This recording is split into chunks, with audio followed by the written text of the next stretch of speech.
श्री सीतारामचंद्राभ्यां नमः। श्रीमद् वाल्मीकि रामायण बालकांडम अष्टपंचाशः सर्गः श्लोक 10 से 16 तक। विषय: वशिष्ठ ऋषि के पुत्रों का त्रिशंकु को शाप प्रदान। उनके शाप से चांडाल हुए त्रिशंकु का विश्वामित्र जी की शरण में जाना।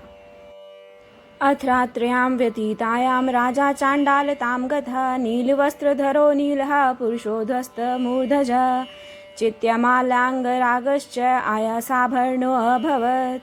अर्थात तदनंतर रात व्यतीत होते ही राजा त्रिशंकु चांडाल हो गए।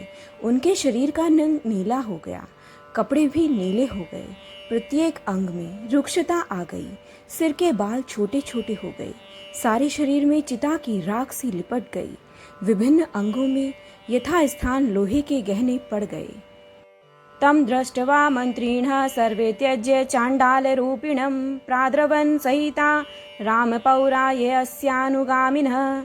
एको हि राजा काकुतस्थजगाम परमात्मवान् धयो मानो दिवारानं विश्वामित्रं तपोधनम्।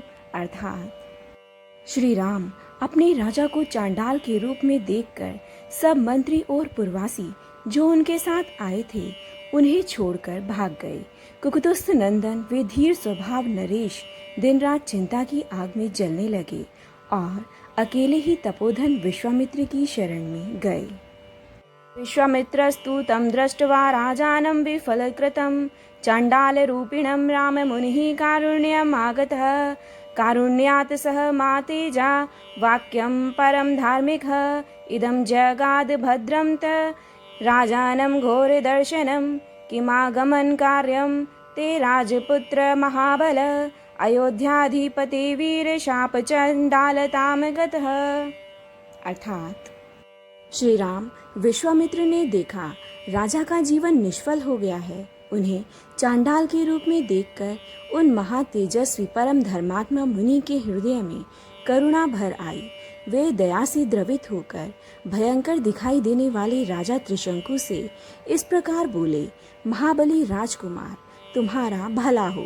यहाँ किस काम से तुम्हारा आना हुआ है? वीर अयोध्या नरेश, जान पड़ता है तुम शाप से चांडाल भाव को प्राप्त हुए हो। अथ तदाक्यं मार्कण्य राजा चण्डालतां गतः अब्रवीत प्राञ्जलिर्वाक्यं वाक्यज्ञो वाक्यकोविदम्। अर्थात विश्वामित्र की बात सुनकर चांडाल भाव को प्राप्त हुए और वाणी के तात्पर्य को समझने वाले राजा त्रिशंकु ने हाथ जोड़कर वाक्यार्थ कोविद विश्वामित्र मुनि से इस प्रकार कहा। जय जय राम सीता राम